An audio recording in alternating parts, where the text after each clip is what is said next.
18 juillet 2024. Série des questions-réponses. Moniteur, frère Samuel Ademola Boladi.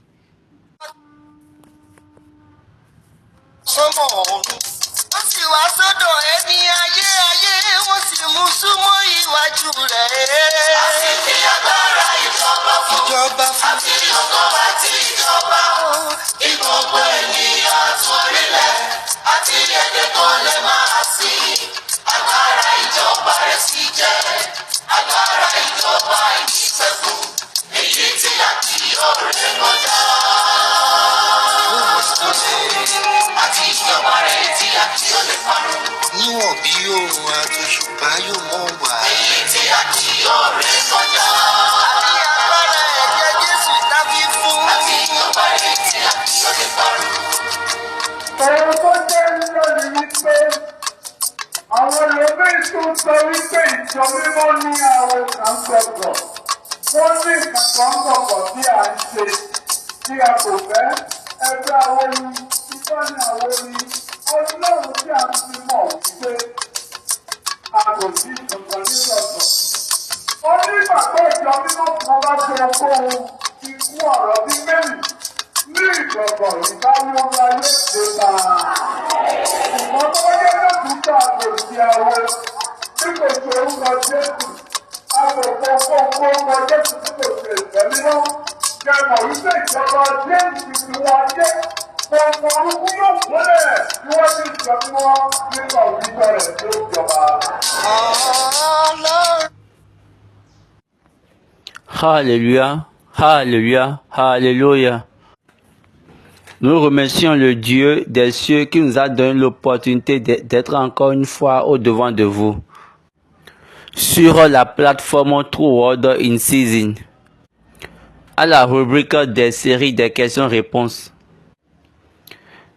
Par cette occasion, j'aimerais annoncer le décès de l'un de nos fidèles très importants dans l'Église, notre maître de cœur, l'un des soldats en Christ que Dieu a donné, que Dieu nous a donné et qui il a travaillé dans l'Église du christianisme céleste.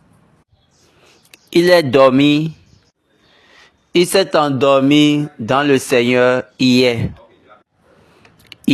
soir, dans la soirée. Nous prions pour le repos de son âme. Et pour nous qui vivons encore, Dieu nous épargnera et nous accordera l'habilité de continuer, la capacité de continuer le travail jusqu'à notre temps selon sa voie, selon son but. Que Dieu nous conduise dans la droiture. Et de là, nous ne serons pas les perdants dans ce voyage. Maintenant, prions. Jésù Kristi olúwa ìkẹ́ bàbá dúpẹ́ nítorí ohun gbogbo dára lójú rẹ̀ àti nítorí ìmọ̀ bí ẹ tó fi fún wa ló pẹ́ kó gbà yín wa olódodo ní ọba tí kì í kú títọ́ ọ̀rọ̀ rẹ wà láàyè ìmísí rẹ là ń fẹ́ kó lè dàpọ̀ mọ́ wa ká lè sọ ní tẹ̀rí òtítọ́ rẹ jẹ́ kó balẹ̀ wa ṣe orúkọ ẹ̀yẹ nínú ayé wa kí ìfẹ́ kó di mímọ́ kí òtítọ́ ẹ lókun fàṣẹ sí o lórúkọ Jésù náà the Lord's prayer our Father what in heaven hallowed be thy name, thy kingdom come, thy will be done in earth as it is in heaven.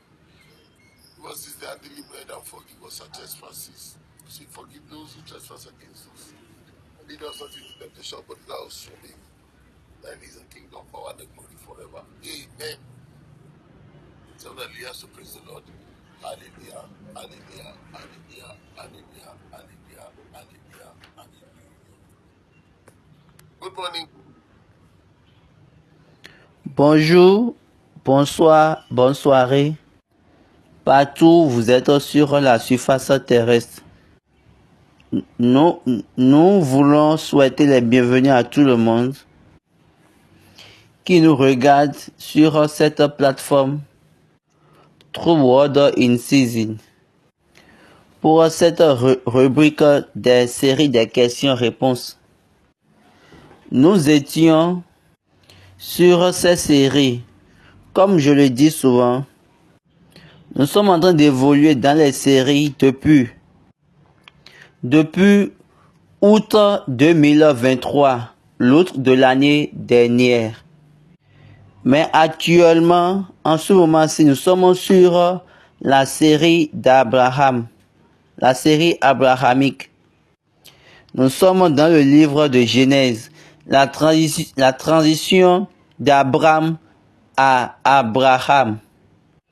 Dans les chapitres 17-18, où Dieu s'est apparu à Abraham, où Dieu est descendu et mangé dans la maison d'Abraham.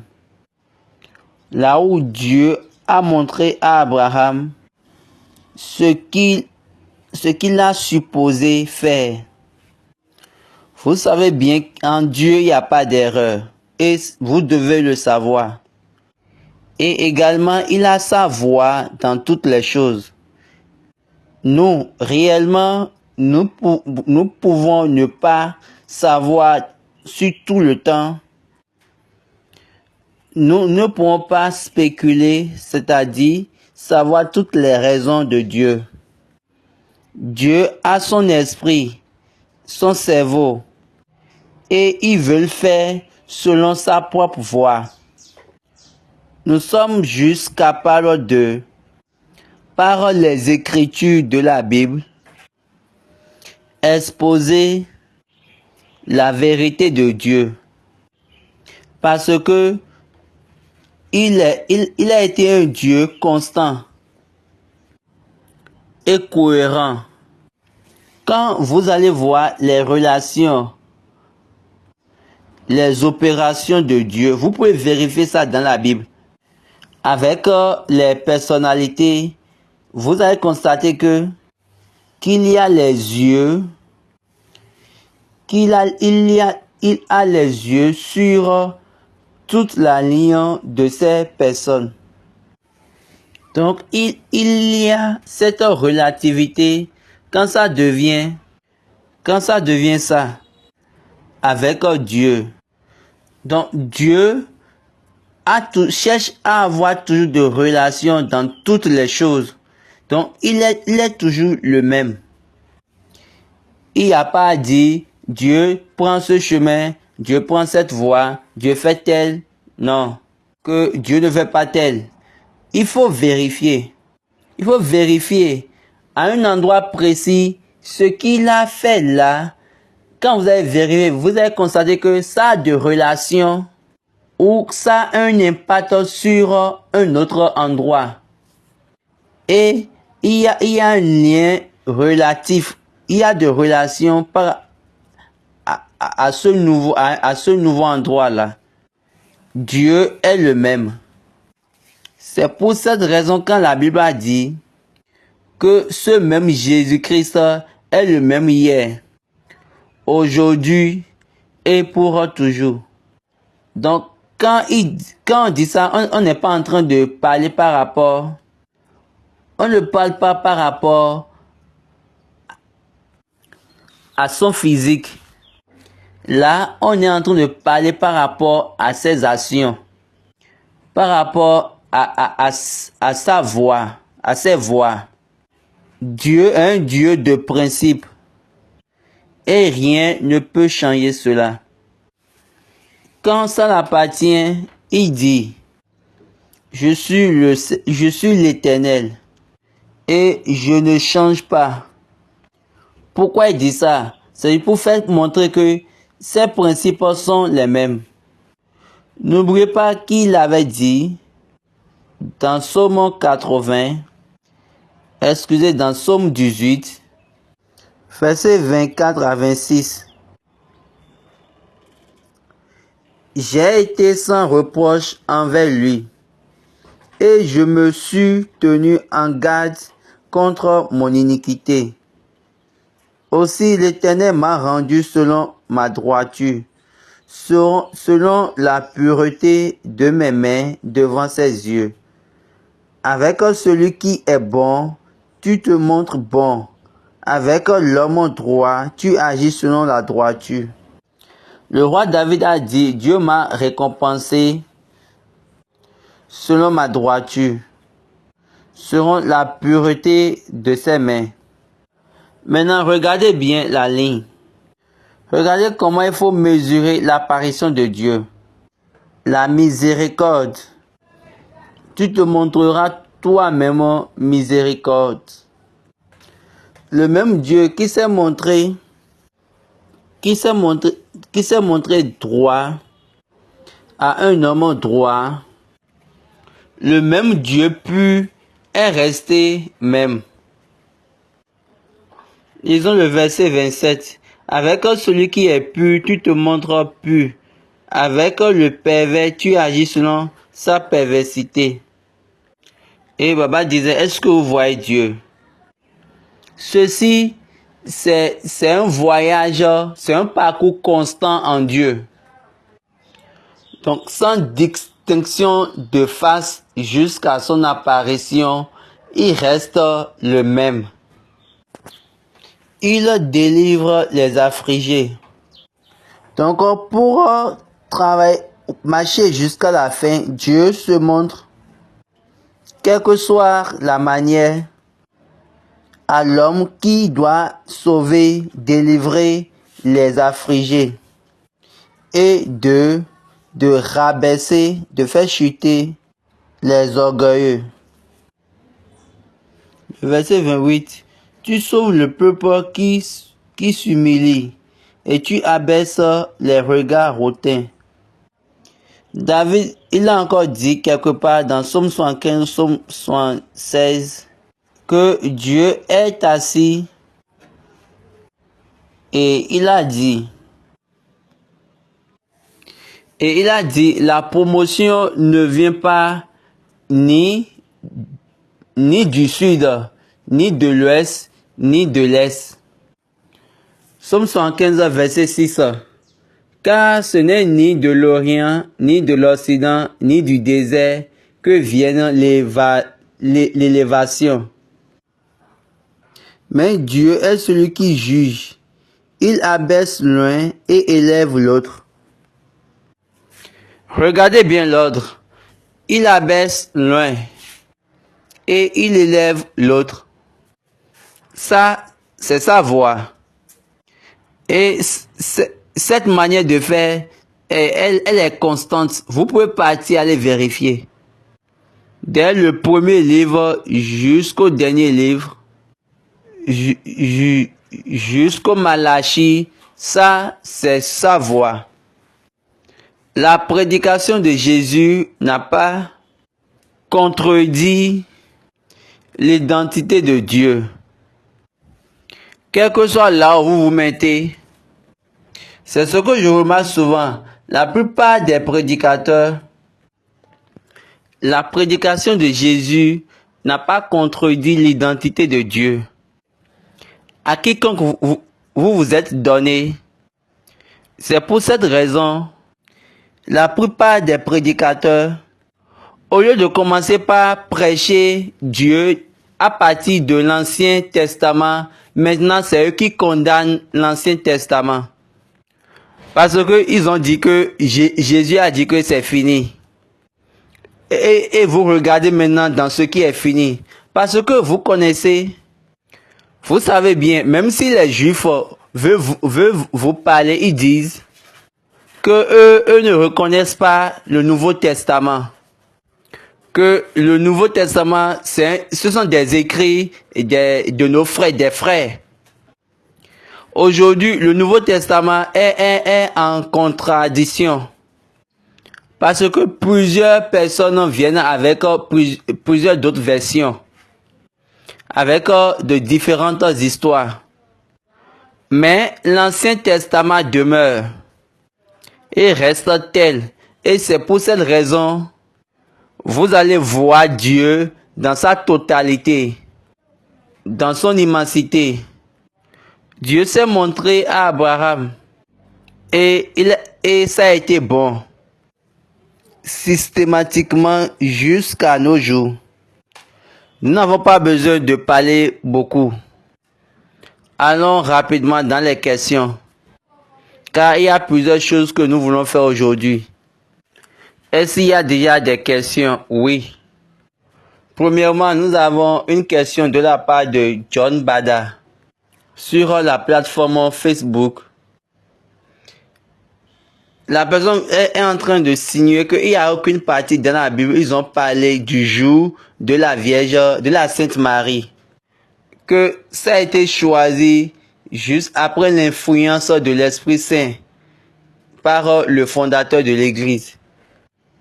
Et le Saint-Esprit a interprété ça selon la dictée de l'Esprit de Dieu. Donc, il faut vraiment faire attention pour que l'Église ne surpasse pas l'âme de Dieu. Que le jour de la célébration de la Sainte Marie, c'est un jour pour pouvoir honorer la Vierge Marie. Que ce n'est pas un jour, ce n'est pas un culte régulier, que ça a été commémoré juste pour le visite de Papa Oshofa, le visite de la Vierge Marie et à Papa Oshofa. Et ça a été commandité par Papa Oshofa à l'Église de reconnaître la connaissance du jour avec le culte. C'est pour cette raison que nous le faisons chaque année, annuellement. Ce n'est pas un culte habituel pour l'Église, pour adorer Dieu. Donc on ne peut pas compter ce culte-là comme un culte régulier, un culte normal dans les cultes de l'Église. Donc c'était la préoccupation de la personne. Maintenant, Baba veut répondre. Baba dit merci beaucoup, frère John Bada. Baba disait, tu es mon grand frère, mais j'aimerais éclaircir ceci. Tu es en train de parler sur quelque chose qui montre réellement que tu ne connais rien par rapport. Vous voulez dire à la congrégation, à l'entière congrégation que au moment où votre père vivait, que l'église du christianisme céleste ne célèbre pas la Vierge, la Sainte Marie. Vous essayez de mettre la nudité de Baba Bada au devant de toute la congrégation. Que quand votre père vivait, qui ne prenait pas soin de la fête, de la célébration de la Sainte Marie. Parce que vos écrits est en train de dire cela. Surtout pour ceux qui sont sages, ils vont comprendre ainsi. Ceux qui sont sages et ils savent comment on interprète les écrits. Moi, je ne vais pas me joindre à cela. Au temps de papa, on célébrait cela. Et toi, tu dis que c'est quelque chose passante plutôt. Est-ce que votre fête de moisson est quelque chose passante? La fête des moissons, c'est un jour par année. Une fois par an. Normalement, ça doit être aussi passif. La fête de Pâques, la Pâques, le vendredi saint, cette fête aussi doit être passive. Aussi, parce que dans l'église Dieu, Papa Oshofa a mis ça dans la constitution bleue. Et l'a expliqué. Mon grand, j'aimerais dire, il y a quelque chose de tangible. S'il y a quelque chose de tangible, de dire, il faut le dire. si tu n'es pas une personne idiote. Vous êtes là pour tromper les personnes. Et vous jouez un jeu de tromperie. Quel est ce jeu? Est-ce que moi je vais venir en ligne pour dire ce que je ne sais pas? Ou bien ce que on ne peut pas dire aux gens, je vais venir en ligne pour le dire? D'accord, il y a aucun problème. Comme on l'a dit dans le livre des Psaumes, que Dieu est juge. Il abaisse l'un et élève l'autre. J'étais en train de dire plusieurs choses dans le groupe. J'ai juste gardé ces choses-là parce que je veux donner aucune réponse. Mais sur cette plateforme, vous ne pouvez pas venir sur cette plateforme pour pouvoir lancer des choses inutiles. Je vous dis non. Cette plateforme c'est impossible. N'est pas pour cela. Nous sommes ici pour apprendre. Si vous n'avez rien à enseigner par rapport ou bien une autre bonne chose ou une bonne idée et vous êtes là et vous voulez amener les nouvelles innovations, je vous dis, il faut mettre n'importe quoi sur cette plateforme.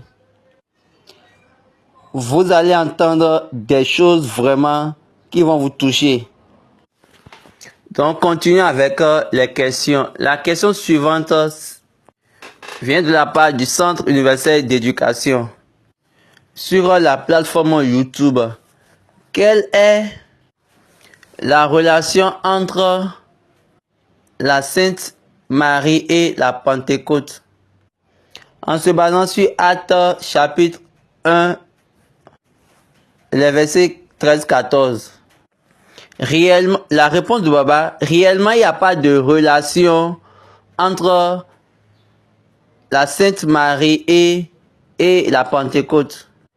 Les deux sont deux choses différentes et distinctes. La Pentecôte, c'est un culte de 50 jours de marque de la résurrection.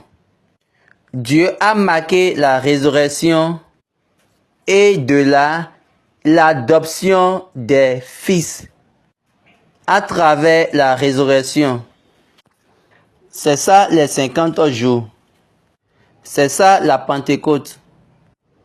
Ou qui est la Pentecôte?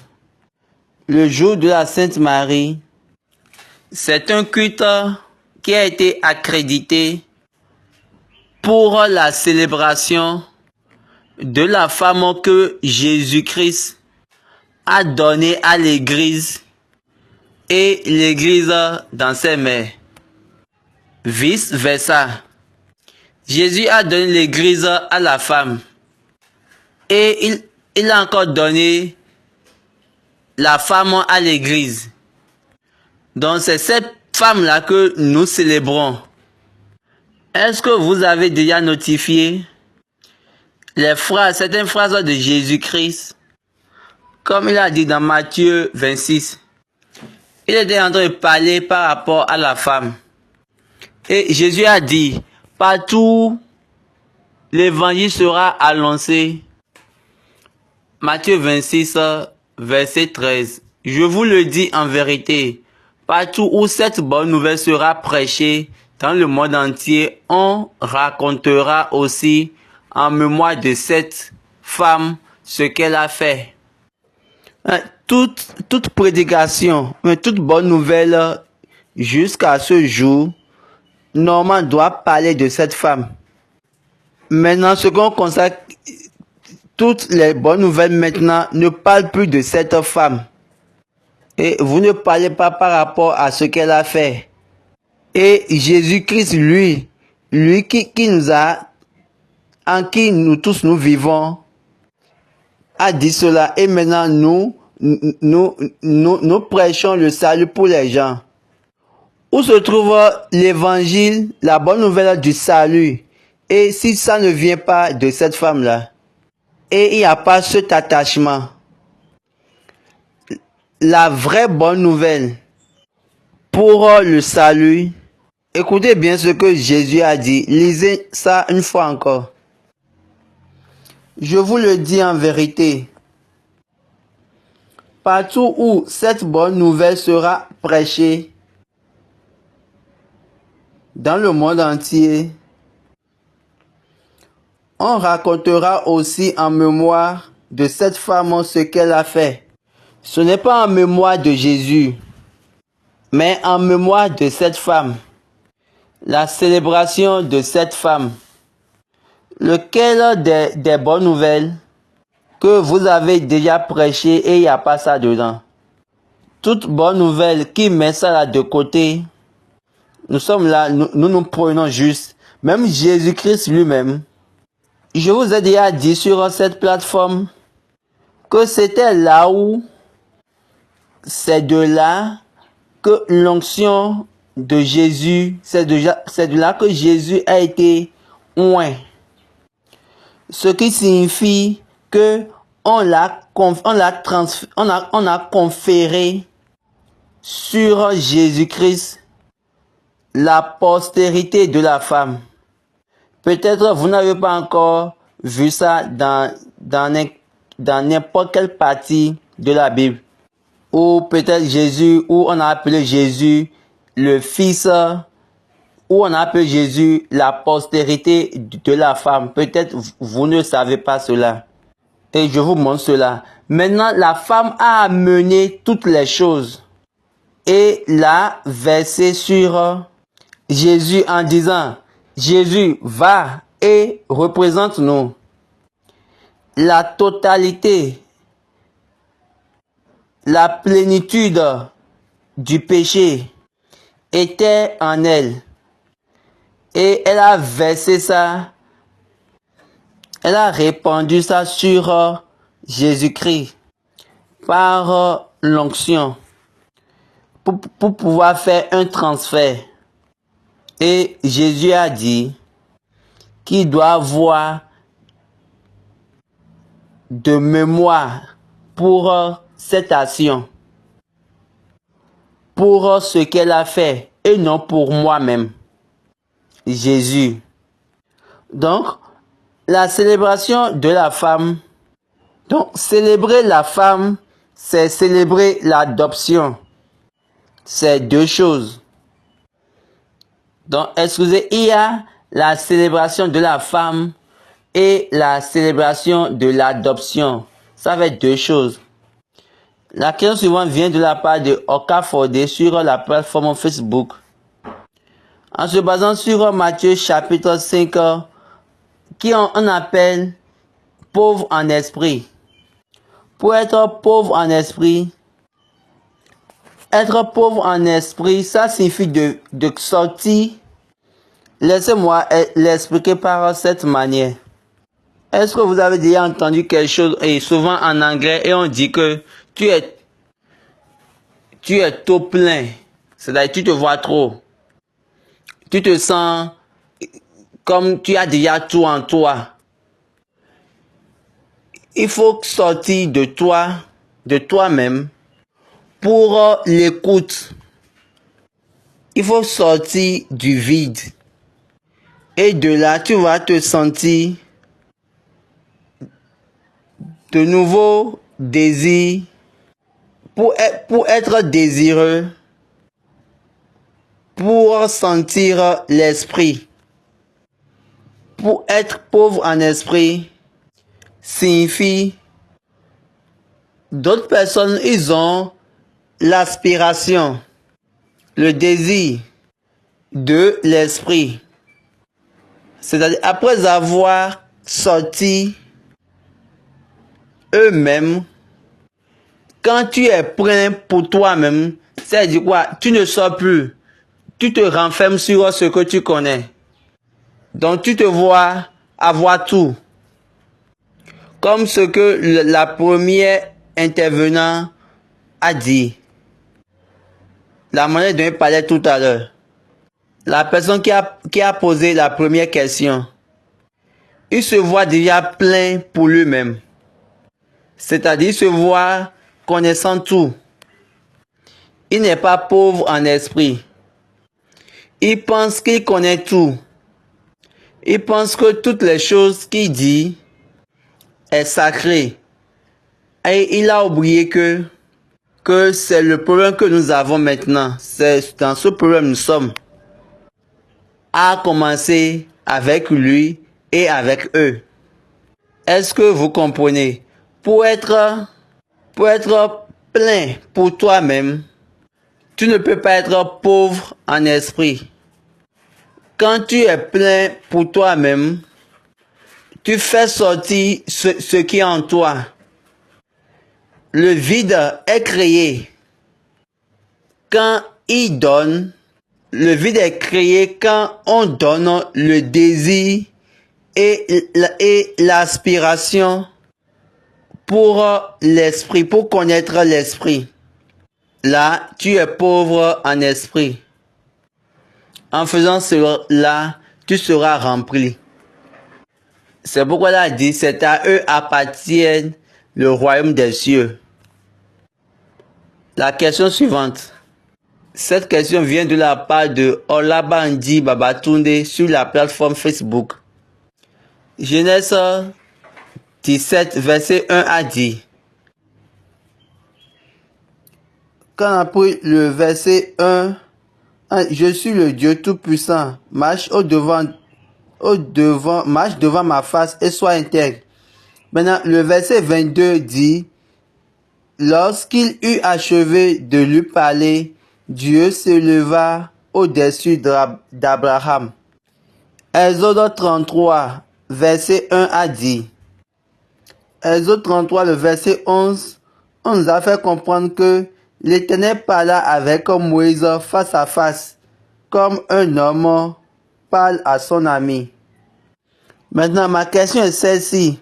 Pourquoi on a écrit dans Jean 1, verset 8, en disant « Aucun homme ne peut voir Dieu à n'importe quel moment ». Jean 1, 18, personne n'a jamais vu Dieu, le Fils unique qui est dans le sein du Père est celui qui l'a fait connaître. Je peux supporter cela par 1 Timothée 6, 16, ainsi que Exode 32 plutôt, 33 verset 2. Donc je peux dire que aucun homme n'a vu la face de Dieu et va encore vivre. Ça, c'était la préoccupation de la personne. La réponse de Baba. Et Baba demande de reprendre encore une fois la question.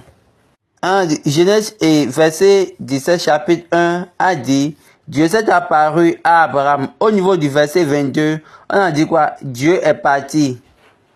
Dieu s'est élevé. Mais Exode 33 verset 11 a dit, Dieu parle face à face avec Moïse.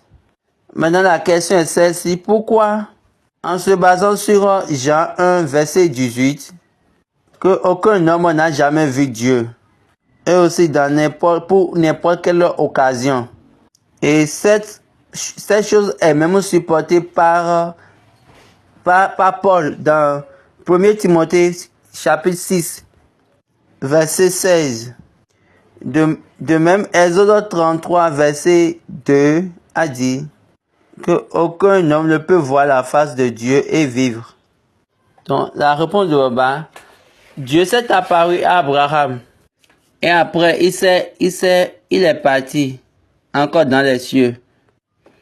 Moïse a vu Dieu face à face. Maintenant, les apparitions de Dieu, l'apparition de Dieu à Abraham, Dieu était dans la nature de l'homme. Mais il n'est pas dans sa nature, dans ses fonctions de Dieu.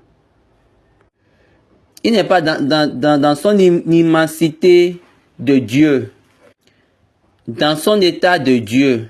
Son apparition L'apparition de Dieu à Abraham il était apparu dans la nature de l'homme, avec le corps de l'homme. C'est pour cette raison la Bible a dit 3 hommes. Maintenant pour Moïse, Moïse lui a vu la similitude de Dieu, mais pas dans le corps. Ok, laissez-moi aller de telle manière. Est-ce que est-ce que vous avez connu que Dieu a dit que je vais mettre ma main, je mettrai avec ma main ta face quand je suis en train de passer sur le rocher et je proclamerai le nom de l'Éternel. Il a vu le dos. Le dos, ce n'est pas qu'il a vu le dos complet. C'est comme une fumée. Il a vu une fumée. Donc, il a vu la fumée, une forme de fumée qui a formé quelque chose de flexible et non rigide. Est-ce que vous comprenez?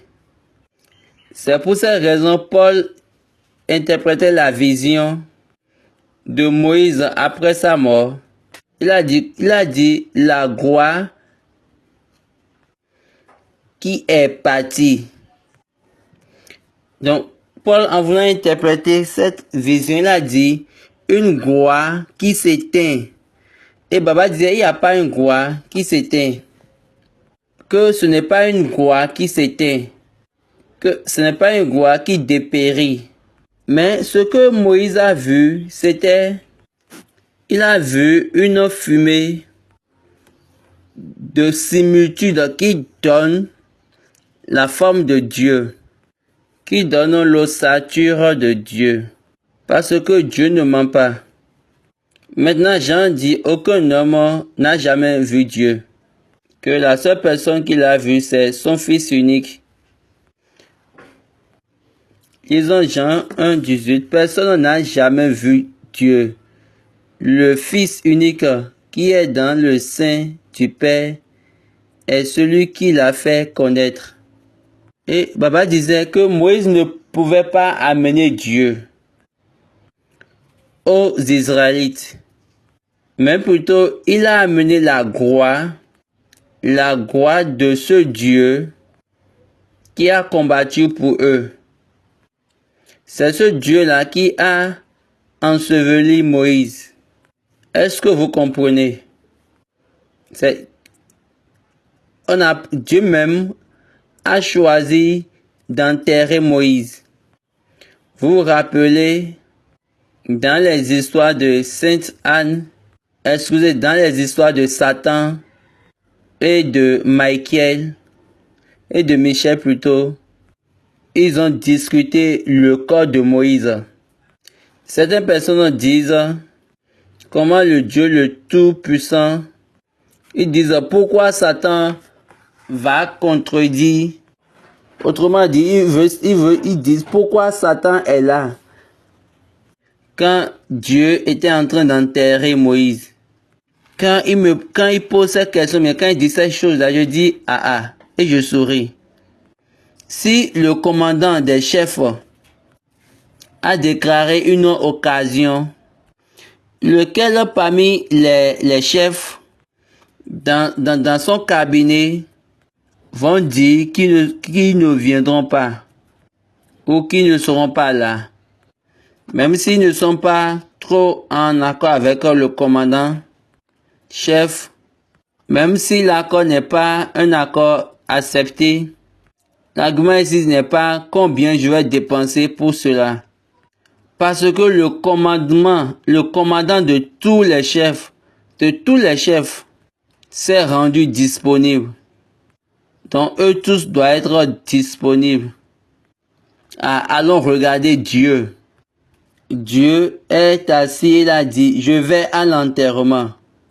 Des deux côtés, les démons et les anges de lumière eux tous vont s'apparaître parce que c'est le Dieu qui a créé eux tous. Ça, c'est ce qui concerne ce côté-ça. Maintenant, continuons. Quand la Bible a dit aucun homme n'a jamais vu Dieu, que c'est le Fils qui peut nous faire connaître Dieu, comme il nous a déclaré. Ça c'est Dieu dans son identité. Dieu dans sa personnalité. Moïse a vu Dieu, mais il n'a pas déclaré Dieu. Autrement dit, il n'a pas fait connaître Dieu. Il n'a pas montré Dieu. Abraham a vu Dieu, mais il n'a pas montré Dieu. Cette partie nous a dit que c'est le Fils qui va déclarer, qui va faire connaître le Père. C'est lui qui va faire montrer le Père, qui va nous faire savoir le Père, nous faire connaître le Père. C'est lui qui va amener les hommes à regarder ou à voir le Père. C'est pourquoi après ils ont dit vraiment toi tu es le Fils de Dieu. Parce que toi tu ne penses pas comme nous pensons. Tu ne vois pas de la manière où nous voyons. Toi tu ne dresses pas de la manière dont nous dressons. Donc il y a quelque chose de surnaturel, de suprématie, méthode en toi pour regarder les choses. Les choses qui nous combattent ne te combattent pas. Tu déclares la fin dès le commencement. Tu arrives à faire passer, à réaliser ce que aucun homme ne peut faire. Donc, alors, ça, la manière de Jésus n'est pas la manière de Moïse et d'Abraham, ou bien des anciens d'autres personnalités de Dieu. Donc ici, ce n'est pas par rapport, j'ai vu la face de Dieu, j'ai vu le côté de Dieu, quel que soit ce que vous voulez dire. D'accord, prenons cet exemple. Melchisedec est venu et a fait un accord avec Abraham. Est-ce que vous avez oublié que la Bible a dit que c'est au Lévi qu'on doit remettre la dîme? Également, vous avez appris que Abraham a remis la dîme de tout à Melchisedec. Il a vu Melchisedec parce que Melchisedec lui a donné du pain et du vin. Qui est Melchisedec? C'est pour cette raison les Juifs soutiennent et ils vous disent que nous ne croyons pas au Nouveau Testament. Ça, c'est votre problème. Cet écrit, c'est un écrit divin. Donc, Jean écrivait dans l'esprit. Donc, ce n'était pas dans le contexte de voir Dieu. Si tu le vois, il faut voir Dieu à travers Jésus.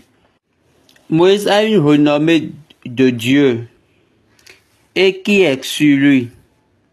Mais Paul est venu et il a dit que cette gloire est partie, que cette gloire est expirée, parce que ce n'est plus continuel, parce qu'il est mort.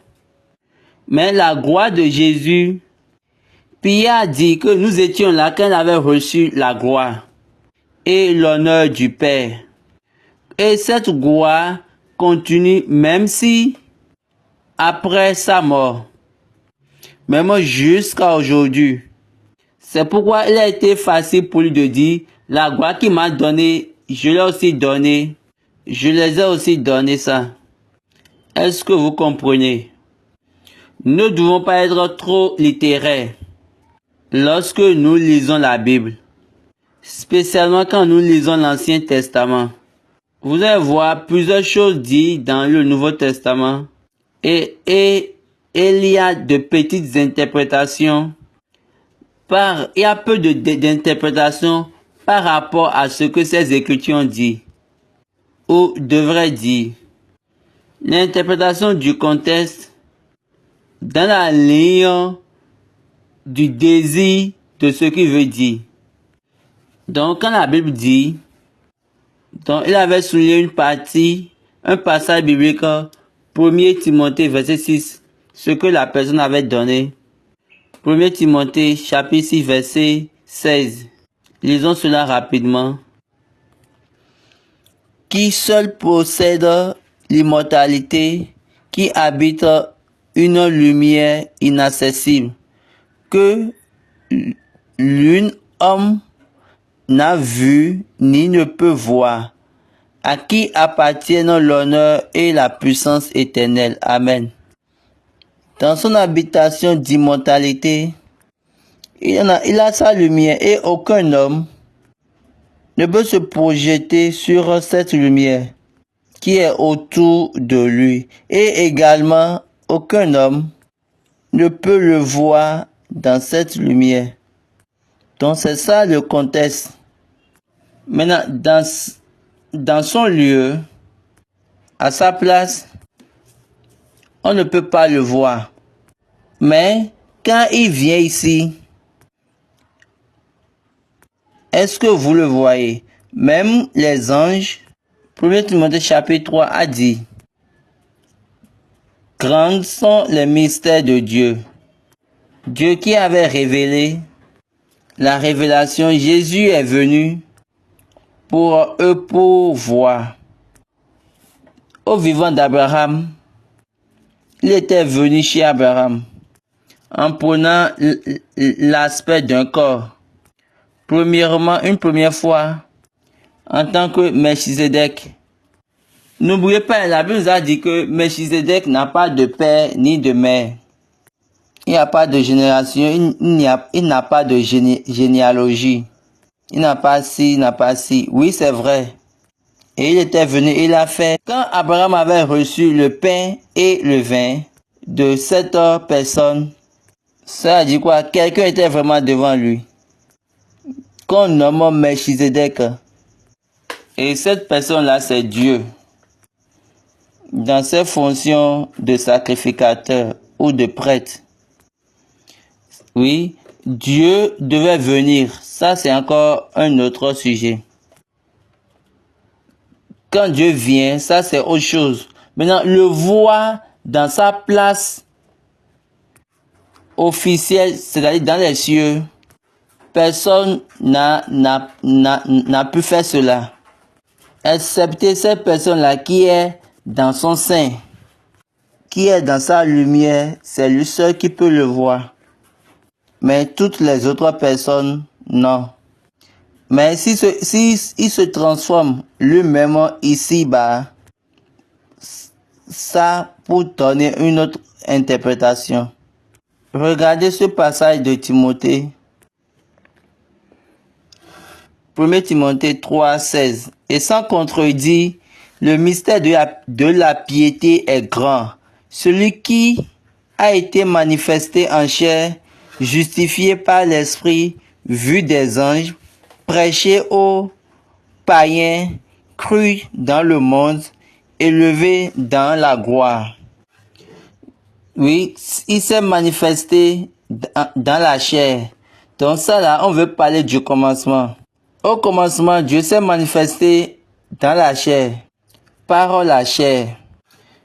Donc si vous ne croyez pas, d'accord, comment Jésus est venu et il a dit que Abraham a vu mes jours? Abraham l'a vu où? Où étaient ces jours? 3 hommes étaient venus. Et Jésus a dit, Abraham, votre père, a vu mes jours. Laissons comprendre les contextes. Que Dieu nous bénisse. Amen. La question suivante vient de la part de Olabandi Babatunde. Quelle doit être la bonne réponse à ceux qui aveuglent Abraham de la présence, probablement dans la parole, dans le monde, en ce qui concerne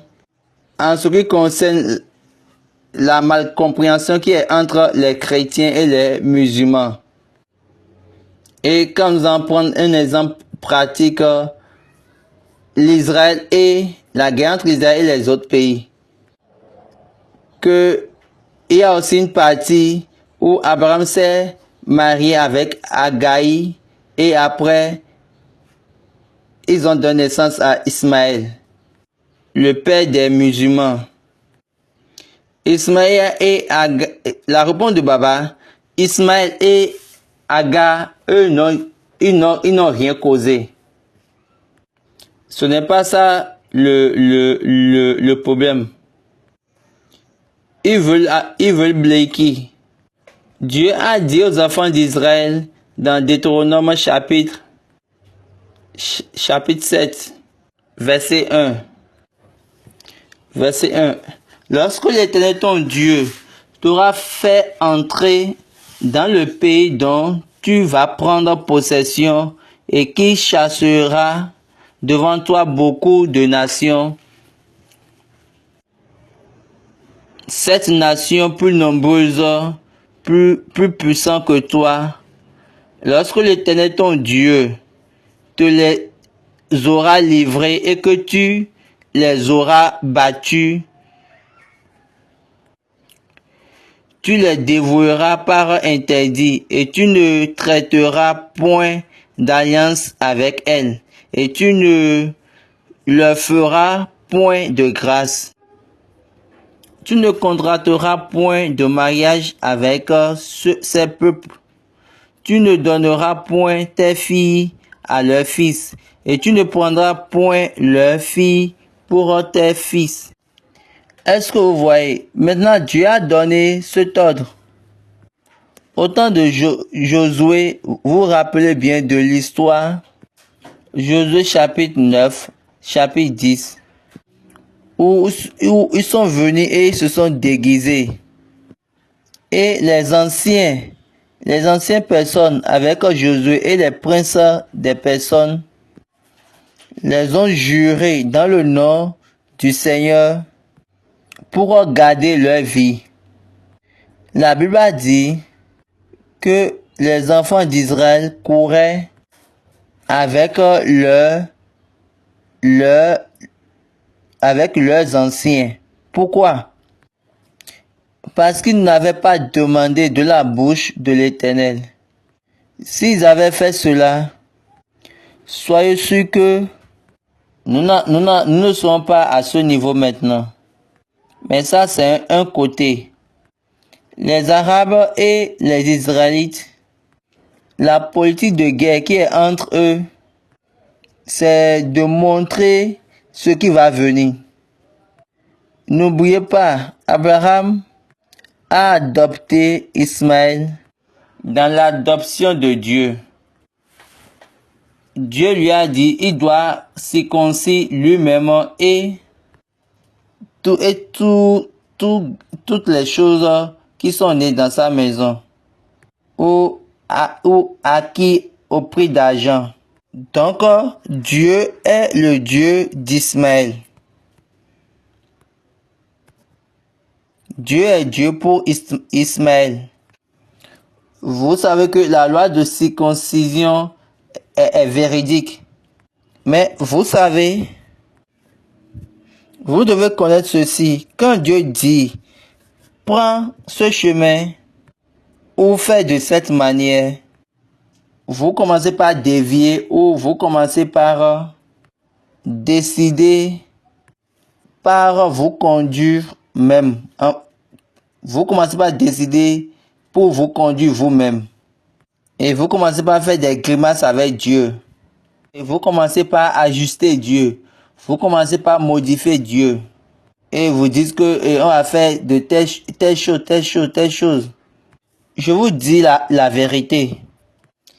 Il va vous montrer le long, plus tard après que c'était piège. C'est pour cette raison Dieu a appelé et il a appelé les Israélites et il les a dit, ne soyez pas piège pour vous-même. Maintenant c'est devenu un piège. Dans cette histoire, ça ne concerne pas Abraham. Parce que Dieu a fait maintenant deux alliances pour lui-même. Et cette alliance, il a créé ça à cause de la chute d'Abraham. Qu'est-ce qui était en première position dès le commencement? C'était la chair. Au lieu où, à la place de la présence de Dieu, la chair prend sa portion. La chair prend sa part pour pouvoir se conduire, pour pouvoir faire face, pour pouvoir aller à l'encontre de l'esprit, pour pouvoir trahir, tromper l'esprit, pour pouvoir diviser ou tourner l'esprit. Le serpent est venu pour pouvoir tromper la femme, pour pouvoir lutter contre la parole de Dieu. Et la flèche a pris la conduite. Et pour Dieu, ok, d'accord, là, je vais prendre ça comme un principe. Ça serait le principe. Et Dieu s'est donné lui-même comme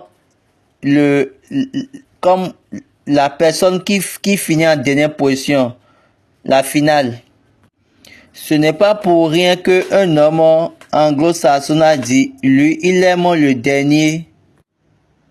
dernier amour, que le dernier amour est le meilleur.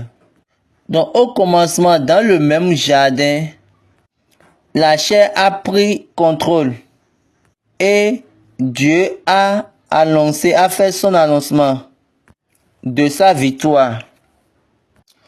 Ce même serpent qui, avec ses moyens, qui a donné l'ordre à l'homme de chuter, à travers cela, Dieu a annoncé au serpent que je mettrai inimitié entre toi et la femme, entre sa postérité et ta postérité. Et ta postérité lui brisera le talon. Et sa postérité brisera maintenant toi ta tête. Donc c'est de là que Dieu a annoncé sa victoire. Sa propre victoire. C'est de là que Dieu a déclaré sa propre fidélité par rapport à ce qu'il dit. Donc au début, l'homme aura la domination. Donc c'est devenu un principe que Dieu même a commencé par suivre. Quand il y a une promesse de Dieu, vous faites vraiment attention pour pouvoir savoir que la première apparition de l'accomplissement de cette promesse devait être d'abord pour la flèche, pour la chair. Donc vous allez bien vous réjouir dès le commencement et pleurer à la fin. Et de là, vous allez appeler Dieu. Et Dieu va vous dire, je sais que vous allez finir par m'appeler. Et j'étais sûr et je vous attendais. J'aime vraiment Dieu. Il vous dira, je sais que vous allez m'appeler. Ok, maintenant me voici. Maintenant, vous voulez maintenant faire ce que j'ai dit. D'accord, prenez. Là, vous avez votre Père. Donc, Dieu a adopté l'erreur. Je l'ai déjà dit dans l'enseignement. Il a adopté l'erreur d'Abraham en lui-même. Pourquoi? De là, Dieu veut se montrer fidèle à la fin. Et de là, Dieu serait le champion. Et de là, Dieu serait champion à la fin. Et ce principe, rien ne pourra le changer. Donc, il a établi ça ainsi pour que à la fin, il soit quelqu'un qui est à la charge, qui est responsable. Cette personne qui aura l'habilité, la capacité de contrôler toutes choses. Dans le livre de Daniel, on a écrit que les vivants doivent savoir que le Tout-Puissant règne sur les royaumes des hommes, que les vivants. Daniel 4, verset 3. Que ses signes sont grands et que ses prodiges sont puissants. Son règne est un règne éternel et sa domination subsiste de génération en génération. Lisons plutôt le verset 17. Cette sentence est un décret de ceux qui veillent. Cette résolution est un ordre des saints, afin que les vivants sachent que le Très-Haut domine sur le règne des hommes, et qu'il le donne à qui lui plaît, et qu'il y élève le plus vil des hommes. Quand le roi David veut pas dire qui est le roi des rois, on dit c'est le roi puissant dans les combats. Qu'est-ce que cela signifie? Dieu avait besoin de s'impliquer sur les pouvoirs de l'enfer. Oui, il avait besoin de s'ingérer dans le pouvoir sur tous les pouvoirs, dans toutes les choses. La parole de Dieu n'est pas bien appréciée. S'il n'avait pas, la parole de Dieu ne serait pas bien appréciée s'il ne s'impliquait pas dans toutes les choses. Vous savez qu'aujourd'hui, les gens prêchent juste la parole de Dieu. Nous prêchons juste. Sans un engagement. L'engagement est l'effet de la parole dans la vie de ceux qui l'écoutent. L'engagement est l'effet. L'obligation est l'effet. Quelle est cette parole?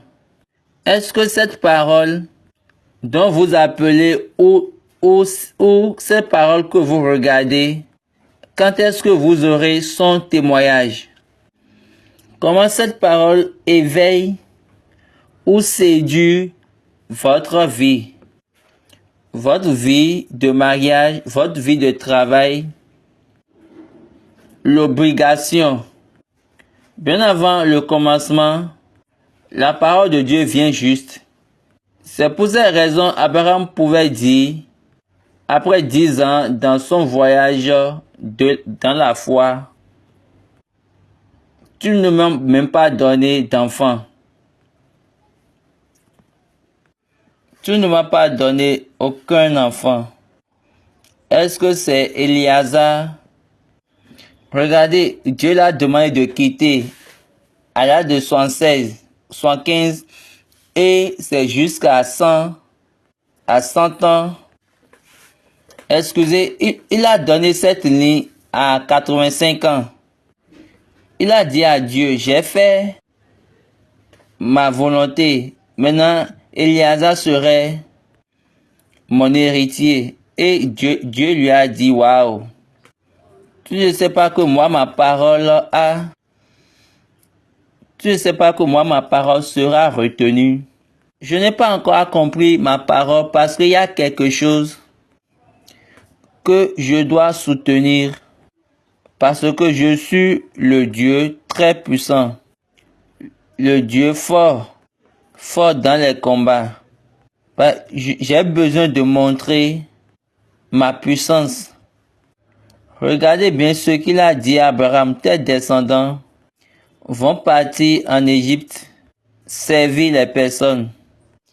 C'est facile pour Dieu de les faire sortir simplement.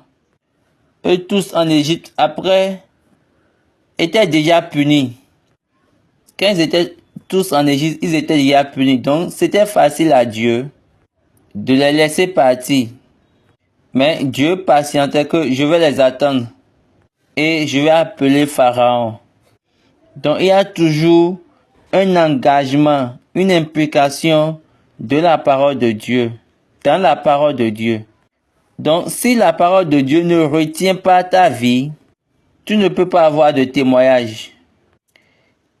Le témoignage vient de l'engagement ou vient de l'obligation. Ainsi, retenir ou s'engager est le travail de Dieu, de la parole de Dieu dans votre vie. C'est pour cette raison que les Israélites ont lutté contre leurs frères, leurs chefs ou leurs anciens en disant qu'ils n'ont pas reçu de la part, ils n'ont pas reçu de la bouche de Dieu. Quand vous avez juré au nom de l'Éternel, vous n'avez pas notifié. Est-ce que vous avez notifié quand Saül a tué les Gabaotes? Les Gabaotes étaient une partie des Palestins. Saül les a tués. Et Dieu est venu là commencer par punir le royaume de David. Et ces personnes-là, David a demandé à ces personnes, qu'est-ce que vous avez besoin de quoi? Ils ont répondu à David. Donc quand ça c'est la parole de Dieu. Donc quand les gens commencent par regarder Abraham, l'homme par qui vous êtes béni, sa vie était le terrain pour l'engagement, pour la parole de Dieu. Ainsi donc vous pouvez être béni. Par cet engagement, il doit être dans les deux parties. C'était en Abraham qu'on avait établi l'alliance. L'alliance de la chair et l'alliance de l'esprit. Et Dieu montre que c'est l'esprit qui est son héritier. Gloire soit rendue à Dieu. La question suivante vient de la part de Olabandi Babatunde sur Facebook. Vous savez que Jésus, dans son enseignement, était en train de profaner, était en train d'éviter de profaner la religion jusqu'à aujourd'hui. Et il dit, il est venu pour accomplir la loi. Mais pouvons-nous se sentir responsables, nous qui ne suivons pas l'église du christianisme céleste, en prenant leur place, leur lieu d'adoration? Quand apôtre Paul n'a pas donné un ordre ou une ordonnance sur les temples, pour pouvoir adorer Dieu, lui qui étant l'apôtre des païens. Mais il a juste paraphrasé une seule fois qu'on ne doit pas abandonner l'assemblée de Dieu. Comme on a cité dans Hébreux 10, verset 25. Que Dieu nous aide. Amen. La réponse de Baba. Un rôle, c'est un rôle. Ou un auditorium. Là où on a des voix. Seulement. Dans un auditorium, c'est là où les gens parlent. Là où on parle, on dit les choses. En rassemblant ou en mettant ensemble plusieurs personnes. Là où on se met ensemble pour être enseigné, pour que quelqu'un vienne administrer un enseignement, une parole. Et on fait aussi des discussions et tout ce qui reste. Mais quand ça devient une église, et spécialement là où Dieu a institué un autel, écoutez bien mes paroles. Là où Dieu a commandé un autel, la plupart des églises, si vous voyez l'église du christianisme céleste, avant quand on voulait parler de l'église, on dit autant des églises des primitives. Mais quand on veut parler de l'église du christianisme céleste, on parle aussi de l'église des prémices. Maintenant, on dit maintenant église, auditorium. Et je vous dis, une église ne peut pas être auditorium. Vous savez qu'il y a le sanctuaire, le temple et le tabernacle. que ces trois choses-là sont différentes. J'espère que vous le savez. Donc, par cet ordre, Dieu vous a donné un hôtel, une place où il va s'asseoir, où il va rester parmi vous. Et il vous a donné également les lois, des lois de singularité, de particularité, des commandements particuliers, excepté n'importe qui, avec le sujet du sang. Là, c'est là le commandement de particularité ou de singularité. Certaines personnes, Dieu ne les a pas donné d'hôtel. Et Dieu n'a même pas commandé un hôtel pour eux. Recommandé un hôtel pour eux. Ils ont réclamé ou demandé un hôtel sans avoir l'hôtel. Donc, c'est pourquoi ils sont venus maintenant à un système où on a un podium. Et vous savez ce qu'on appelle podium. Podium, c'est un lieu où quelqu'un peut rester pour parler. Et les personnes sont juste assises. Ça là, ce n'est pas un hôtel. Ça, ce n'est pas un hôtel. Le plus haut des hôtels est sur la croix. Est la croix. Le plus grand des hôtels est la croix. Donc, ils ne connaissent pas beaucoup de choses. Surtout sur la nature de la croix. Ok, supposons. Si Dieu vous commande un hôtel, c'est parce qu'il a commandé un hôtel pour nous tous, pour nous, l'Église du Christ Céleste. Il a choisi de nous donner ce commandement pour l'exemption. Vous savez, il a dit, prenez ceci pour telle chose. Et maintenant, tout de suite, je ne vous dirai pas les raisons, peut-être après. Donc, c'est vraiment important, merveilleux, pour nous de comprendre sans une comparaison. Il y a l'assemblée des personnes de Dieu dans les auditoriums, dans les rôles. Ils restent là, ils prient et ils adorent Dieu. Dieu ne regarde pas cela parce qu'ils doivent commander ou prier, ils doivent demander ou prier pour avoir la présence de Dieu. Maintenant, dans l'église du Christ Céleste, c'est que vous avez déjà la présence de Dieu. Au lieu de l'adoration, vous avez déjà la présence de Dieu.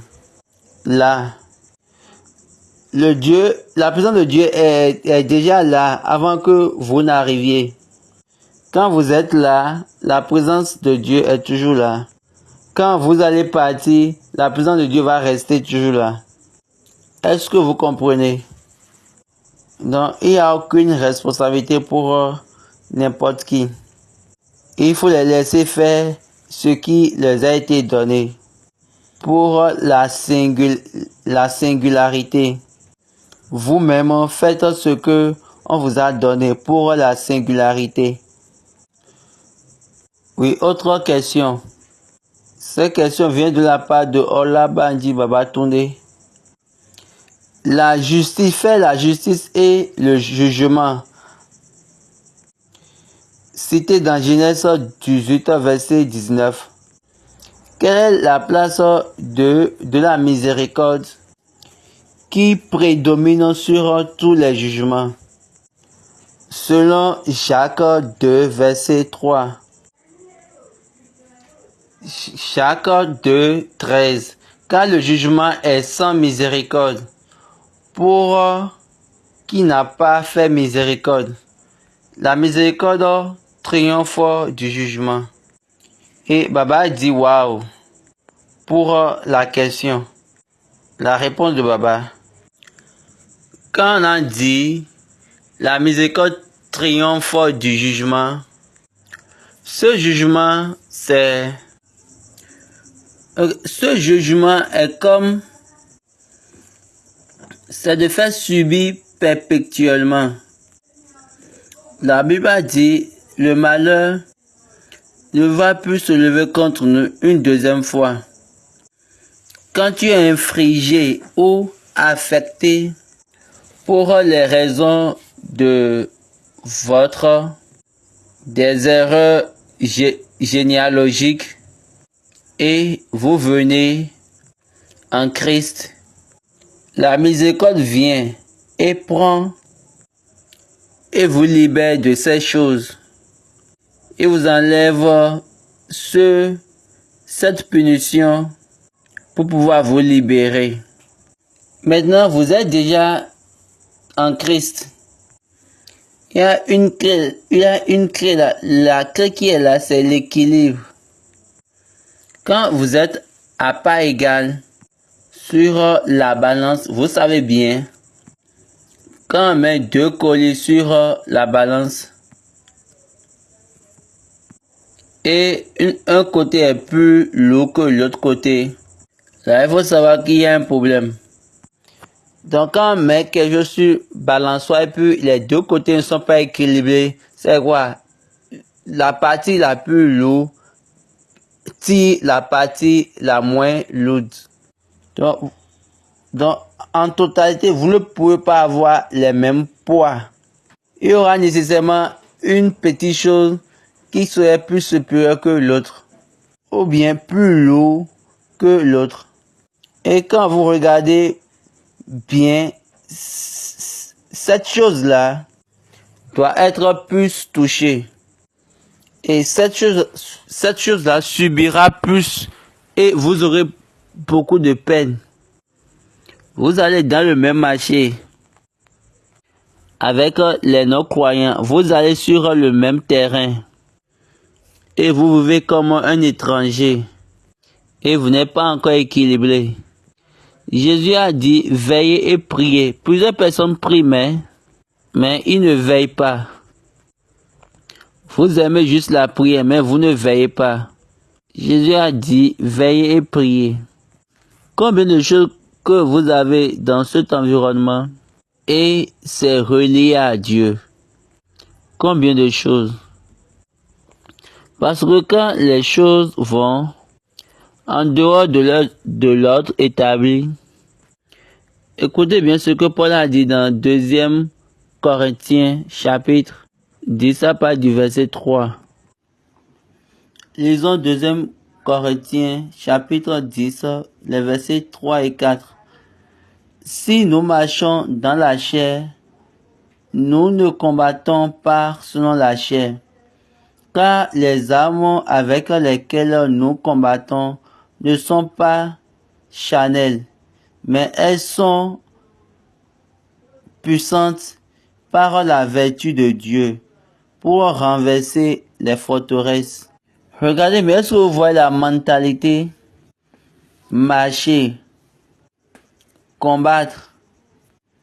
Est-ce que vous voyez? Vous marchez, et vous n'êtes pas comme un guerrier. Je vous assure que vous allez mourir avant votre heure. Vous allez mourir sans votre but. Ils feront de vous hors propos ou hors sujet, même à votre place. 3. Ils auront leur force sur vous dans ce monde. C'est pour cette raison, Paul était en train d'enseigner le combat. Parce qu'il n'y a aucun combat qui n'est pas bon. Il n'y a aucun combat qui est bon. Mais le combat dont Paul parle, c'est un bon combat. Retournez à la première mentalité, selon ce que j'ai dit. Retournez au premier point, l'engagement à la parole. L'obligation à la parole. Le bon combat dans la foi. Qu'est-ce que Dieu a dit? Pourquoi il a dit cela? Pourquoi il a dit ce qu'il a dit? Pourquoi ce qu'il a dit n'est pas venu en accomplissement dans ta vie? Est-ce que vous faites cette évaluation?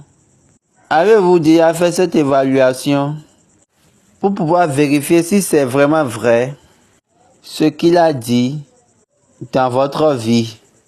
Et il faut vérifier les raisons pour lesquelles cette chose-là n'est pas encore venue en accomplissement. Il a dit, nous marchons dans la chair, mais nous n'allons pas combattre contre la chair. Nous n'allons pas garder les armes de guerre en main. Le verset 4, car les armes avec lesquelles nous combattons ne sont pas charnelles, mais elles sont puissantes par la vertu de Dieu. Par la vertu de Dieu pour renverser des forteresses. Ça, cette partie-là, c'est déjà un jugement. Nous renversons les raisonnements. Ça aussi, c'est un jugement. Et toute hauteur qui s'élève contre la connaissance de Dieu. Est-ce que vous voyez les points d'accession? Les points de compétence, de compétition? Il n'a pas dit les choses qui vont aller contre toi, mais contre la connaissance de Dieu. Et nous amenons toute pensée captive à l'obéissance de Christ. C'est l'excès, les pensées venues à la manifestation. Et maintenant, assujettis-les à l'obéissance du Christ. Nous sommes prêts aussi à punir toute désobéissance lorsque votre obéissance sera complète. Donc quand vous dites la miséricorde est pour toutes les choses qui sont venues en Christ. Toutes les choses qui sont en dehors du Christ, il faut les mettre de côté. Là, ces choses, elles ont besoin du jugement. Donc, si vous m'écoutez, vous pouvez toutefois me poser des questions. Une personne, Toby Adjacha, sur la plateforme Facebook, comment connaîtrai-je la place de la voix de Dieu pour moi? La réponse de Baba, vous devez demander. Il vous a donné la parole, une parole de la foi. C'est pourquoi Paul a dit, que nous travaillons, mais notre travail doit être par la foi. Et en faisant cela, notre guerre sera les armes du trait. Nous allons utiliser les armes du trait pour faire notre guerre quand nous marchons dans la foi. Mais si votre marche est dans la chair, et par rapport à la chair, tes armes, votre guerre plutôt, vos armes de guerre seront, vous allez utiliser les armes de la chair pour pouvoir faire votre guerre. Il a dit, nous ne marchons pas par la chair, mais plutôt par la foi. La foi, c'est par rapport à l'instruction. Tu as ceci et tu le fais. Au moment où vous allez parler à Dieu et Dieu va vous donner une parole, ne pensez pas que cette parole, dans la plupart de vous, vous changez la parole de Dieu. Vous modifiez la parole de Dieu par la voix de l'homme. Parce que vous priez. Et un homme a dit quelque chose. Là, vous allez tenter de danser à être en accord avec cet homme pour pouvoir varier, modifier ce que Dieu vous a donné. Vous avez oublié que en lui, il n'y a pas quelque chose de variable.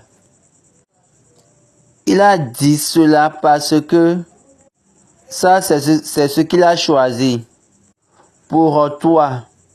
Et quel que soit Dieu, quel que soit ce que Dieu vous dit, mettez ça dans votre enregistrement.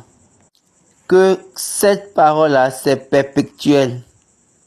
Quel que soit ce que Dieu dit, c'est éternel.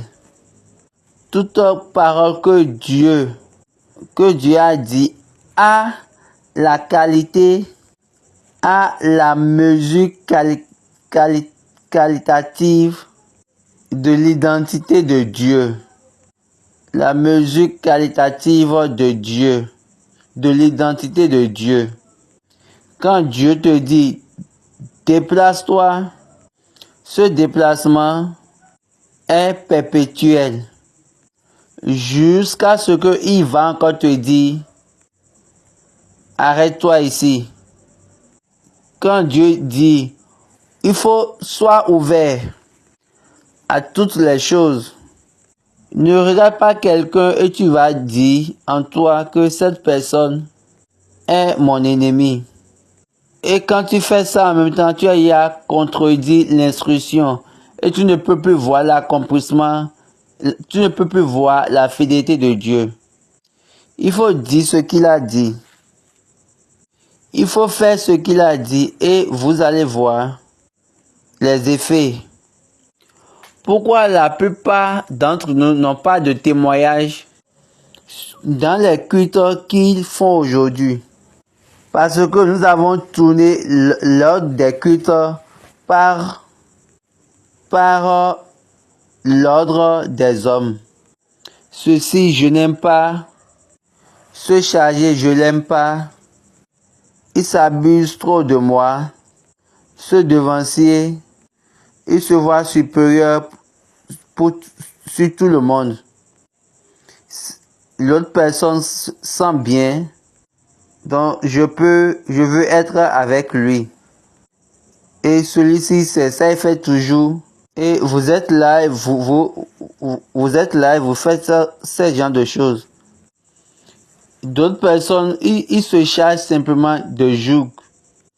Quand vous allez pouvoir atteindre ce niveau, vous allez devenir un fils de Dieu mature. Dieu ne recherche pas les enfants. Ceux qui ont cru, on les a donné l'autorité de devenir fils et non des enfants. Jésus a appelé ses devanciers, ses grands frères, comme Pierre. Après la résurrection, il les a appelés les petits enfants. Vous n'avez pas pu attraper de poissons quand après il a donné son souffle à vous. Vous avez choisi d'aller vers la pêche. Que Dieu nous aide. Amen. Donc, vous verrez à travers cette manière, Dieu n'est pas si dur et il va commencer par jouer avec vous. En Dieu, toutes les choses qui sont vraies sont vraies. Donc, ne perdons pas notre temps. Je prie Dieu pour qu'il nous aide. Amen. Et Dieu va diriger nos pas. Amen. Donc, c'est très bon pour nous de rester dans le jeu.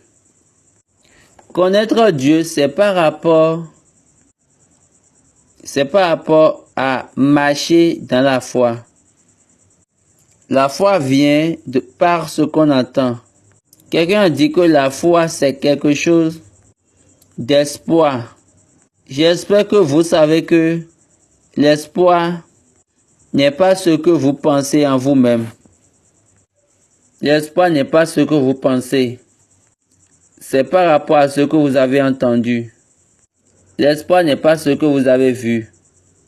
Quand vous allez lire Hébreux 1 et également Romains, et si vous comprenez les lignes de Romains 10, quand vous lisez Hébreux 11 et vous n'arrivez pas à comprendre ce qu'on a dit dans Romains 10, là, vous êtes en train de confondre la foi.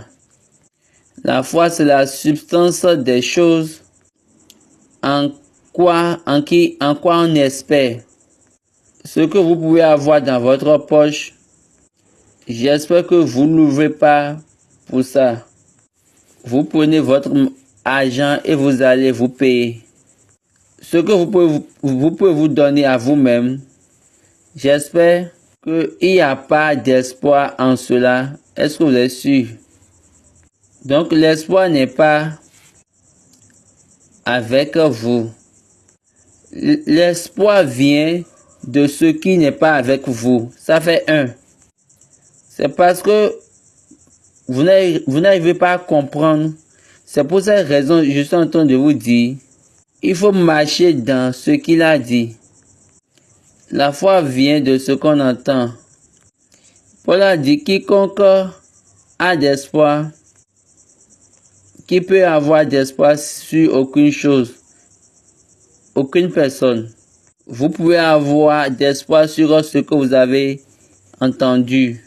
C'est pour cette raison que j'ai dit, la seule séparation qu'il sépare la foi.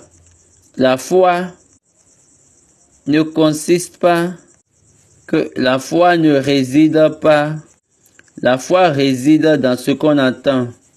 Ce que vous avez. Abraham n'était pas en esprit quand Dieu l'a dit. Il faut quitter ce lieu et va sur la terre que je te montrerai. Et Abraham a commencé avec l'obéissance. Et quand il est parti là-bas, ça c'est un lieu que j'aimerais donner à tout le monde. Et Dieu l'a dit, je vais donner à ta postérité, mais je ne vais pas te donner cela. Tu n'es pas qualifié pour cette place. Pourquoi? Parce que tu n'as pas eu l'obéissance complète. Tu n'es pas dans la totalité de l'obéissance. Quand vous n'allez pas obéir complètement, Dieu va enlever votre nom sur les obligations. Si vous ne voulez pas prendre part avec ceux dont qui vont hériter cette chose, la même place, Dieu est venu et lui a dit, cette terre que je te donnerai, comme tu le vois maintenant, sera maintenant pour toi et pour ta postérité. Quand Abraham a la totalité de l'obéissance, est-ce que vous voyez Dieu? Donc, c'est ça là, vous devez écouter. Quand Dieu va vous choisir une place et il va vous demander d'aller, les gens vont vous dire, ou bien le Satan va vous dire que à cette place-là, les gens ne savent même pas prédire. À celui-là, ce sont les frères qui prêchent les dimanches et ils n'ont même pas d'onction. Et ils vous diront que à cette place-là, il y a toujours de défaites. Dieu t'a dit, va là-bas, où se trouve le problème? Ton devoir là, tes obligations à la place, toi tu ne connais pas. Maintenant, ces pensées viennent maintenant pour pouvoir négliger. Sont des choses négatives dans le processus, dans la foi. Et vous allez perdre à la fin. Et la plupart d'entre nous ont raté ou ont perdu. Mais je vous dis la vérité. C'est le moment pour vous de vous retourner dans le train pour gagner l'essence et l'effet des résultats de la foi. La dernière question vient de la part de Olé Balogun sur la plateforme Facebook. En entendant la voix de Dieu, au premier lieu, la place où nous avons la voix de Dieu, nous en rester là simplement ou avec nos parents. Maintenant, je me suis marié, j'ai des enfants. Est-ce que je vais envisager de retourner vers mes parents, dans la maison de mes parents, parce que je me rappelais quand vous avez mentionné que Abraham s'est retourné à la place de la voix de Dieu pour lui, à Mamré, et il est resté là. Donc s'il vous plaît monsieur, j'ai besoin d'éclaircissement par rapport. C'était la question, la réponse de Baba. Quand Dieu parle, quand Dieu a parlé à Abraham, je vais finir avec ça. Il était quelque part quand Dieu lui a parlé. Et Dieu lui a dit, va et je te montrerai une terre. Va sur la terre que je te montrerai. Quitte la maison de ton père. Est-ce que vous voyez Dieu? Donc vous ne pouvez pas rester dans la maison de vos parents. Et Dieu va encore prendre là comme votre place. Quittez la maison de votre père. Ça veut dire quittez votre lignée. Quittez vos personnes. Et sur la terre que je vous montrerai. Et après cela, Dieu a dit toute idéologie qui était dans la maison de ton père, de tes lignées, de ta nation, mets toutes ces choses-là, toutes ces idéologies de côté. Laisse-moi te donner la terre. Et là, je vais te former. Quand on dit hébreu, c'est une langue. C'est une langue qui a été composée entre Dieu et Abraham. Seul. Dieu a fait une langue pour lui-même, pour un seul homme. La langue hébreuse. Hébreu n'existait pas. C'est venu à partir d'Abraham. Je ne sais pas si vous le savez, Iran ne parle pas hébreu. Donc, hébreu était un langage que Dieu a composé pour lui-même et pour Abraham et aux descendants d'Abraham et à la postérité d'Abraham après lui. Donc, pour cela, Dieu a dit, tu as besoin d'enlever tout ce que tu avais dans ta tête. Et tu les as gardés de la maison de ton père. Au lieu de ta nativité, de ta nation. Est-ce que vous voyez? Donc, tant que vous allez enlever cela, quand vous allez laisser cela de côté, quand vous allez jeter ces choses, quand nous regardons Abraham, lui, il a laissé ces personnes, il a laissé sa lignée, mais il a bien gardé la maison de son père. Et Dieu a dit, cette terre, je donnerai ça à tes descendants. Et non à toi. Bien vrai, tu es là, mais je ne veux pas te la donner. Jusqu'à ce que Lot l'a quitté. Jusqu'à ce que la maison de son père l'a quitté. Et là, Dieu a dit, maintenant lève tes yeux et regarde. Genèse 13, 14. L'Éternel dit à Abraham, après que Lot se fut séparé de lui, lève les yeux et du lieu où tu es, regarde vers le nord et le midi, vers l'orient et l'occident. Regardez bien, est-ce que vous avez vu la manière dont la Bible l'a écrit? Il a laissé la raison pour laquelle il a été déplacé.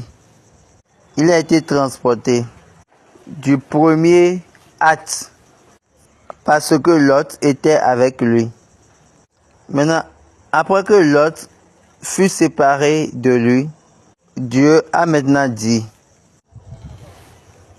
lève les yeux et du lieu où tu es, regarde vers le nord, le midi, vers l'orient et l'occident. Car tout le pays que tu vois, je le donnerai à toi et à ta postérité pour toujours. Donc c'est à toi je donnerai et à ta postérité pour toujours. Là où il a été retiré avant, maintenant il est revenu. Ce n'est-il pas merveilleux? Donc c'est très important pour nous de savoir et de marcher dans la vérité pour avoir la vraie connaissance, la connaissance de la vérité. Ainsi, nous allons appartenir à Dieu dans notre vie pour notre vie, nous serons établis. J'exhorte tout le monde d'écouter. Ne soyez pas confus. Laissez ceux qui sèment la confusion. Paul a dit dans Romains que de laisser ou de fuir. Laissez-moi vérifier le passage dans la Bible. Romains 6, verset 17. Excusez, Romains 16, verset 17. Je vous exhorte, frères, à prendre garde à ceux qui causent des divisions et des scandales, au préjudice de l'enseignement que vous avez reçu. Éloignez-vous d'eux. Car de tels hommes ne servent point Christ, notre Seigneur, mais leur propre ventre, et par des paroles douces et flatteuses, ils séduisent les cœurs des simples. Pour vous, votre obéissance est connue de tous, et je me réjouis donc à votre sujet, et je désire que vous soyez sages en ce qui concerne le bien, et puis en ce qui concerne le mal. Et le Dieu de paix écrasera bientôt Satan sous vos pieds. Est-ce que vous avez entendu? Certaines personnes sont dans les lignes familiales. Aucun d'eux ont séparé leur mentalité de leurs parents. Je vous ai déjà dit une fois ici, quel que soit ce que je dis, ne me croyez pas. Ce n'est pas un enregistrement. On n'a pas écrit quelque part que il faut croire à un homme. Jésus a dit quelque chose. Il a dit, je ne prie pas pour ceux-là seuls, mais aussi ceux qui croiront en moi à travers leurs paroles. Donc, je ne veux pas que vous me croyez. Donc, il faut avoir cette résolution pour l'engagement, l'obligation entre toi et Dieu. Ce monsieur a menti. L'Éternel, qu'il soit maudit. Mais s'il ne ment pas, que ta parole soit dans ma vie. Donc, quiconque maudit Abraham, tu as dit, je le maudirai. Donc, j'ai pas peur. C'est pour cette raison que je vous donne cette manière de prier. Pour pouvoir valider la vérité de Dieu. Je ne viens pas pour s'amuser avec les personnes. Si je n'attends pas, je ne le dis pas. Il y a aucun moment où j'ai pensé préparer fiche pour venir répondre aux questions. Je parle librement. Tel l'esprit me dirige. Donc si vous voyez n'importe qui va contredire l'esprit, il faut mettre ses propos devant Dieu et vous dites, Dieu, si cette personne est quelqu'un qui sème la confusion, qu'il soit maudit. Si la parole de cet homme détruit la vérité de Dieu, qu'il soit maudit. En faisant cela, vous allez savoir qui est Dieu. On n'a pas besoin de parler beaucoup. Je remercie Dieu pour sa grâce qu'il nous a donnée à nous. Et également sur cette plateforme sur laquelle les personnes sont en train d'être libérées. Et ils arrivent maintenant à voir leur Dieu pour pouvoir évoluer. Ça, c'est très bon. Et ça, c'est assez bon. Mais je vous dis la vérité. Plusieurs témoins viendront. Maintenant, vous êtes plus éclairés. Ce n'est pas par moi. Vous allez dire à Dieu, vous allez reporter cela à Dieu. Retournez-vous à Dieu et il vous donnera la ligne.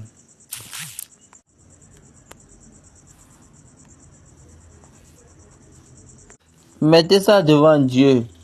Cet homme, il a dit. Quand vous avez fait cela, quand vous allez arriver à entendre, Dieu va directement vous dire que j'ai envoyé cet homme. Ou bien il va vous dire, cet homme-là, je ne l'ai pas envoyé. Paul a dit aux Romains, comment vous allez prêcher si vous n'êtes pas envoyé? Il faut vous demander, ceux de qui vous entendez des prédications, des enseignements, est-ce qu'ils sont tous envoyés? S'ils sont vraiment envoyés, on va leur donner ce qu'ils diront. Est-ce que vous avez compris? Tous ceux qui vont appeler le nom de l'Éternel seront sauvés. Romains chapitre 9. Comment ils les appellent si ils ne les connaissent pas? Romains 10 à partir de 13. Car quiconque invoquera le nom du Seigneur sera sauvé. Comment donc invoqueront-ils celui en qui ils n'ont pas cru? Et comment croiront-ils en celui dont ils n'ont pas entendu parler? Et comment entendront-ils parler s'il n'y a personne qui prêche? Et comment y aura-t-il des prédicateurs s'ils ne sont pas envoyés? Selon ce qu'il est écrit, qu'ils sont beaux les pieds de ceux qui annoncent la paix, de ceux qui annoncent de bonnes nouvelles.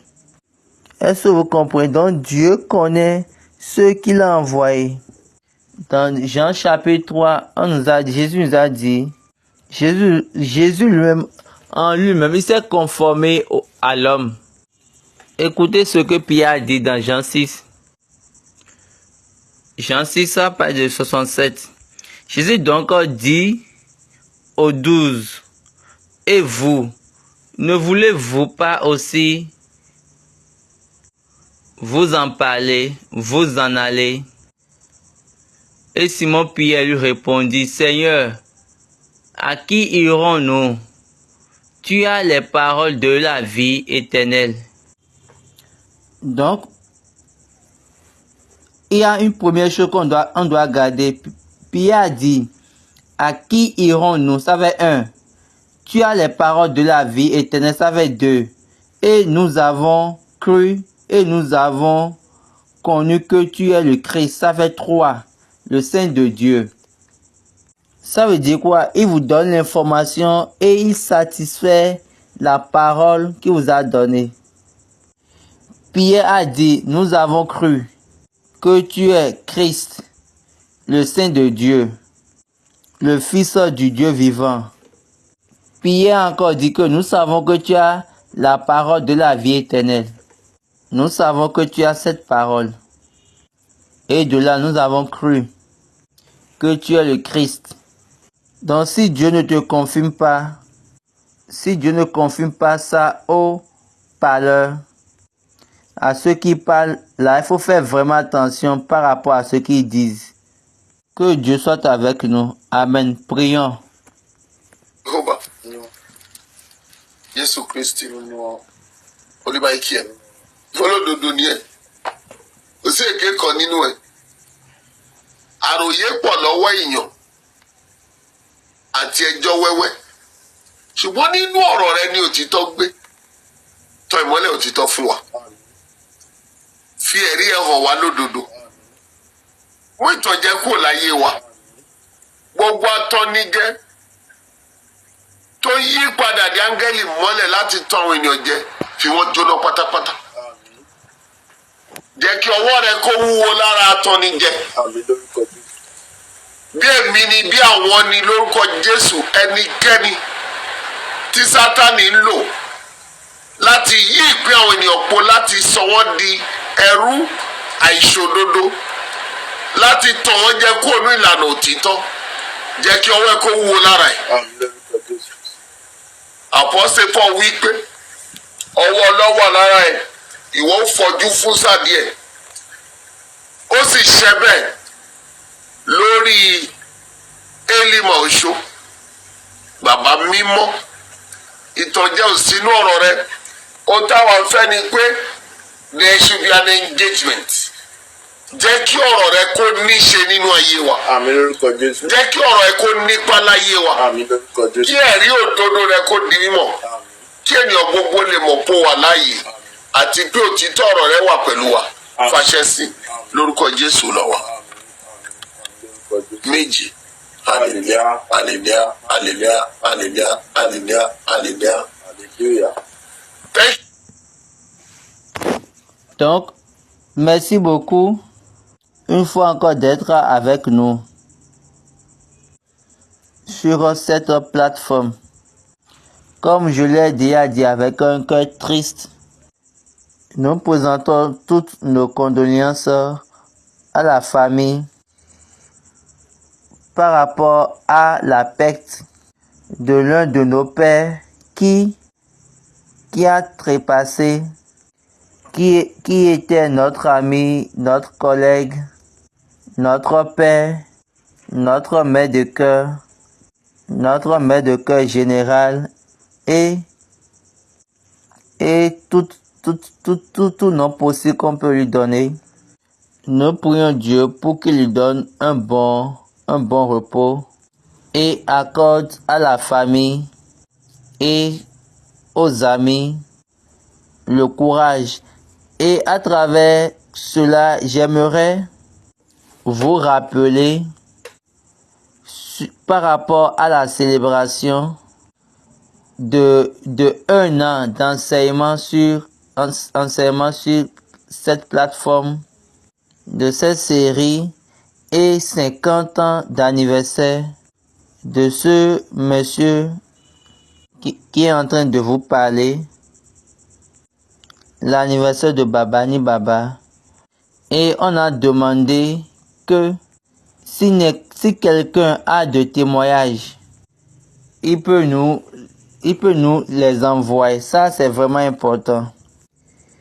L'engagement de la parole de Dieu à travers cette plateforme, vous pouvez les partager avec nous pour la célébration de cette 1 année et 50 ans d'anniversaire. Si vous avez besoin, j'espère que vous avez déjà vu les vidéos qu'on a postées, qu'on a mis en ligne depuis où on a commencé par compter les 50 jours. J'ai entendu quelqu'un a parlé de l'argent, que moi j'ai parlé de l'argent. Ceux-là, ce sont des gens qui salent les gens. Et ils ont leur condamnation. Que notre guerre, c'est pas Chanel. Mais nous allons utiliser la puissance de Dieu pour pouvoir les détruire. Pour pouvoir détruire les imaginations. Ça, c'est une imagination. Est-ce que vous voyez? Nous ne sommes pas à ce niveau. Si vous voulez parler, il faut parler clairement. Ne venez pas pour dire n'importe quoi sur cette plateforme. Non. Nous n'allons pas tolérer cela.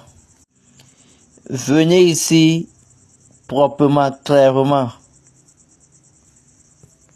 avec un esprit d'ouverture. Parce que nous souhaitons toujours les bienvenus à tout le monde. Mais le jugement et la justice règnent sur cette plateforme. Nous allons faire à chacun selon ce qu'il a fait. Et la vérité demeurera la vérité.